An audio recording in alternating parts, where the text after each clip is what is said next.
The sound of police sirens fills the air, cutting through the stillness of a quiet suburban neighborhood.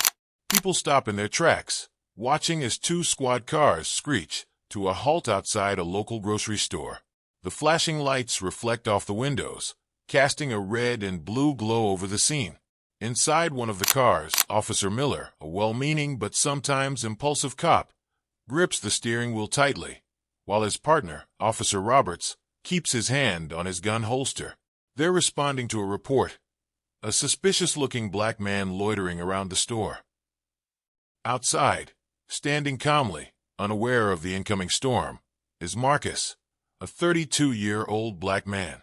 He's holding his shopping bag, simply waiting for his Uber to arrive. Marcus had a long day at work and was picking up some groceries for dinner. But the situation is about to escalate, and Marcus has no idea what's coming. Suddenly, the police car doors fly open. "Officer Miller. Hands where I can see them. Get on the ground. Now." Marcus, confused, turns around to face the officers. His heart races as he sees their aggressive stance. The tension in the air thickens as more onlookers gather around. Marcus slowly raises his hands, unsure of what crime he's being accused of. The hook here pulls the viewer in immediately, making them question why the police are overreacting. "Officer Roberts, we got a call about a man matching your description acting suspicious. You need to get on the ground." Marcus calmly replies, "Officers, I think there's been a mistake. I'm just waiting for my ride." He speaks softly, but his voice carries a quiet strength. His calm demeanor only seems to irritate Officer Miller further. "Officer Miller, don't talk back. On the ground." The crowd around the grocery store begins to murmur. People pull out their phones, recording what's happening. Marcus can feel the eyes on him, and his pulse quickens, but he keeps his cool. In this moment, he realizes that how he handles this situation could change everything, not just for him, but for others who may face the same thing in the future. "Please, I'm not resisting," Marcus says, slowly lowering himself to the ground. His voice remains calm, but inside he's furious. Why should he have to defend himself for doing nothing wrong? As the officers move to handcuff him, the Uber Marcus ordered arrives. The driver, noticing what's going on, steps out of the car and yells, "Wait! What are you doing? He's my customer. He hasn't done anything wrong." Marcus is lying face down on the pavement when a young woman in the crowd steps forward, her phone still recording. "Young woman, this is wrong. He didn't do anything. He's just a customer." Officer Miller looks up, clearly frustrated by the growing crowd and the number of people recording. Officer Roberts pauses for a moment, feeling the pressure from the bystanders, and the tension between the officers mounts.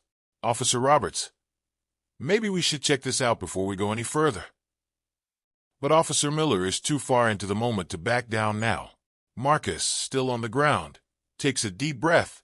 Instead of reacting out of anger, he says, "Officers, I know this looks bad, but if you just talk to me, I can explain. I'm not your guy. I'm just trying to go home." The sincerity in his voice cuts through the tension. This wasn't how Marcus planned to spend his evening, but he's not going to let this situation spiral out of control. Slowly, he rises to a sitting position, still keeping his hands visible. At this moment, something shifts. Officer Roberts looks at Marcus and begins to see the human being in front of him, not just a suspect. He lowers his gun and says, "Let's check his ID, Miller." With a sigh of reluctance, Officer Miller agrees. They check Marcus's ID and listen as Marcus explains what happened, corroborated by the Uber driver and the young woman who stepped forward. The officers realize they've made a mistake. Officer Roberts steps forward, taking off Marcus's handcuffs. "I'm sorry," he says quietly. Officer Miller, still tense, finally relaxes, muttering a half-hearted apology. Marcus stands up, dusting himself off. He could have lashed out, let his anger boil over, but he didn't. He looks at the officers and says something that no one in the crowd expects. "It's okay. I understand you have a job to do. But please, next time, try to see people for who they really are, not just who you think they might be." The crowd falls silent. In a world so divided, Marcus's response is unexpected, an act of grace in the face of injustice. His words linger in the air, and the officers walk away, leaving Marcus standing tall amidst the crowd. Later that evening, Marcus's story begins to spread. The video footage from the young woman's phone goes viral. People all over the internet are praising Marcus for his calm, measured response in such a tense situation. His story becomes a beacon of hope, a reminder that even in the face of prejudice and misunderstanding, a single person's actions can inspire change. Marcus becomes a symbol of resilience, and the story sparks national conversations about racial profiling, police reform, and the importance of empathy.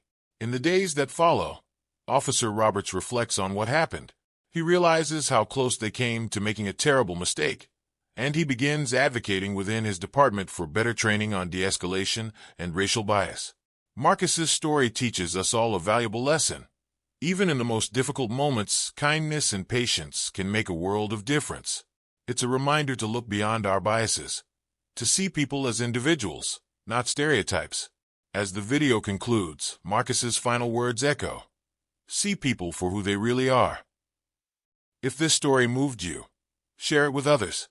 Let's keep these important conversations going. Remember, each of us has the power to create change, one moment at a time. And if you want to hear more stories like Marcus's, don't forget to like, subscribe, and hit that notification bell.